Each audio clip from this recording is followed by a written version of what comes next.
सदीक जान अपनी बड़ी खबर के साथ मौजूद है। सदीक, आज की बड़ी खबर। देखें, आज बहुत अहम केस के ऊपर फैसला महफूज हो गया है। देखा जाएगा कि कल ये फैसला सुनाया जाता है या परसों सुनाया जाता है, लेकिन ये बहुत इंपॉर्टेंट केस है। नवाज शरीफ के केसेस का मुस्तकबिल क्या होगा, आज इस केस पर समाअत मुकम्मल हो गई है। एक अहम कानूनी नुक्ते पर यह समाअत मुकम्मल हुई है और नुक्ता ये है कि नवाज शरीफ जब इश्तिहारी होने के बाद मफरूर हो चुके हैं और इसी अदालत ने उनको मफरूर करार दे दिया है, तो अब उनकी अपीलों का क्या किया जाएगा। एवनफील्ड में उनको सज़ा सुनाई गई, अल अजीज़िया में उनको सज़ा सुनाई गई, फ्लैगशिप में उनको बरी किया गया।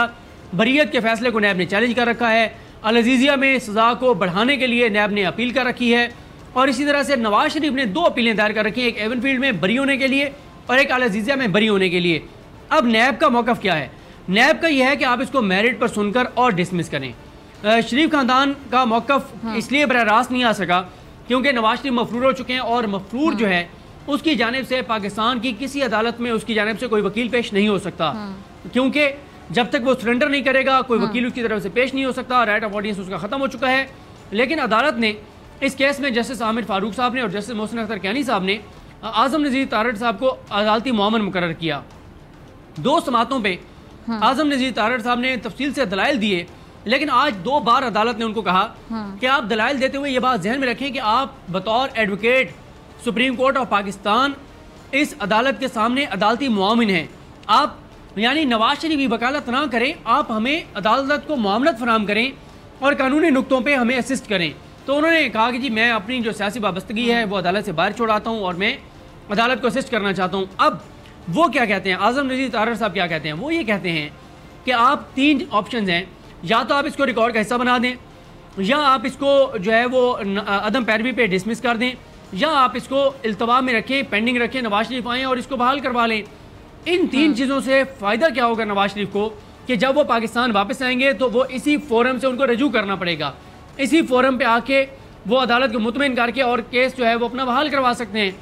लेकिन अगर मेरिट पे सुन के और अदालत डिसमिस कर देती है तो फिर नवाज शरीफ को सुप्रीम कोर्ट ऑफ पाकिस्तान जाना पड़ेगा, फिर उनके लिए ऑप्शन जो हैं वो महदूद हो जाएंगे। इस अहम नुक्ते के ऊपर नैब का मौक़िफ़ यह है कि आप इसको मेरिट पर खारिज करें। जहाँ से बरवाना साहब, सरदार मुजफ्फर अब्बासी साहब, इरफान बुल्ला साहब ये पेश हुए नैब की जानिब से, उन्होंने नैब का मौक़िफ़ रखा कि दोनों जो इनकी नवाज शरीफ साहब की जो दोनों इनकी अपीलें हैं वो मेरिट पर डिसमिस कर दी जाएँ। ये उनका मौक़िफ़ है। अब इस पर जजेज़ ने फैसला महफूज किया है। और आज एक और जो चीज़ जो सामने आई वो ये थी, जो जजेज़ ने आज भी कहा कि मरीम साहबा जो हैं वो तशरीफ़ ना लाया करें। उनके आने की वजह से कमरा अदालत खचाखच भरा हुआ होता है, कोरोना SOPs को फॉलो नहीं किया जाता और अगर किसी की ज़िंदगी को ख़तरा हुआ तो कौन इसके ज़िम्मेदार होगा। आज आमिर फारूक साहब ने, जस्टिस आमिर फारूक साहब ने यह भी कहा कि इस कमरा अदालत में 90% मौजूद लोगों को शायद पता ही ना हो कि यहाँ पर बात क्या हो रही है, क्योंकि ये कानूनी बहस है, कानूनी नुक्तों पर बात हो रही है, कोई सियासी बात नहीं हो रही। इसलिए आप इतनी बड़ी तादाद में आपके कारकुनान का आना, मरीम साहबा का आना, इससे कोविड के SOPs फॉलो नहीं होते। तो आज एक बार फिर कहा गया है कि वो जो है वो एक दरख्वास्त दायर कर दिया करें इस्तिस्ना की और वो ना आया करें। लेकिन मरीम साहबा इसलिए आती हैं कि वो आती हैं, वो मीडिया से गुफ्तगू करती हैं, वो अपने यहाँ कारकुनान से मिलती हैं, पूरे अंदर एक जो है वो दरबार लगता है, मुख्तलिफ दरबारी मुख्तलिफ खुशामदी आकर सलाम करते हैं, हाज़िरी लगवाते हैं और बहुत सारे उनके जो पोलिटिकल लोग हैं, नून लीग के अहम रहनुमा हैं, वो अपने साथ मुख्तलिफ लोगों को लाते हैं।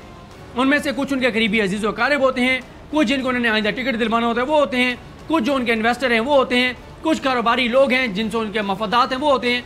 एक एक को मरीम साहबा के साथ मिलवाया जाता है, फिर पूरी वहाँ पर सेल्फियाँ बनाई जाती हैं। हालांकि मोबाइल अलाउ नहीं है, अदालती एहलकार हों या पुलिस के एहलकार हों, वो उन लोगों को रोकते रहते हैं जो सेल्फियाँ बना रहे होते हैं और अलाउ नहीं है, लेकिन उसके बावजूद वो धौंस से, धमकी से वो सेल्फियाँ भी बनाते हैं और पूरा एक दरबार है जो वहाँ पर लगता है मरीम साहबा की मौजूदगी में। और इस तरह से एक सियासी बैठक वहाँ पर लगाती हैं, वो वहाँ पर वो गुफ्तगू करती रहती हैं, बहुत से लोग उनके साथ तस्वीरें बनाते हैं, सेल्फी बनाते हैं। आज तो एक नया सिलसिला शुरू है और वो ये है कि आप लोग अपने बच्चों को भी लाना शुरू हो गए ताकि बच्चों को मरीम साहबा से मिलवाया जाए और उनके साथ तस्वीरें बनाई जाएँ। तो ये सारा वहाँ पर माहौल है, फैसला महफूज है। कल वो फैसला आता है, परसों आता है, लेकिन इस केस की इंपॉर्टेंस बहुत ज़्यादा है। जो भी फैसला होगा अगर नॉन प्रोसिक्यूशन पे होगी तो ज़ाहिर है शरीफ खानदान भी यही चाहता है कि नॉन प्रोसिक्यूशन पे डिसमिस हों, लेकिन नैब ये चाहता है कि मेरिट पे डिसमिस हों। नैब ये चाहता है कि नवाज शरीफ के पास कोई ऑप्शन बचे नहीं कि कल को वो आके और दोबारा इस केस को बहाल करवा लें। और इसी केस में मरीम साहबा एक केस में मरीम साहबा और कैप्टन सफदर भी क्योंकि कन्विक्टेड हैं, उनकी सस्पेंशन अभी तक हुई हुई है, उनकी सज़ा की सस्पेंड हुई हुई है, जो फैसला मुअत्तल है उनके मामले में। तो उसके ऊपर भी अदालत को ये देखना है कि अगर नवाज शरीफ के जो केस है, जो नवाज शरीफ का मामला है, उसको डिसमिस कर देती है अदालत नॉन प्रोसिक्यूशन पे, तो फिर मरीम और कैप्टन सफदर का मामला कैसे चलाया जाएगा? क्योंकि एविडेंस एक है और इस एविडेंस के मुताबिक अगर मरीम को और कैप्टन सफदर को बरी किया जाता है तो इसका नवाज शरीफ के केस के ऊपर क्या इम्पैक्ट होगा, और अगर इसमें इनको कन्विक्ट किया जाता है नवाज शरीफ के केस पे क्या इम्पैक्ट होगा। ये कानूनी नुक्ते हैं जिनको अदालत ने देखना है और इस पर फैसला महफूज है। देखते हैं ये फैसला कब तक सुनाया जाता है। ठीक है जी सदीक जान, बहुत शुक्रिया।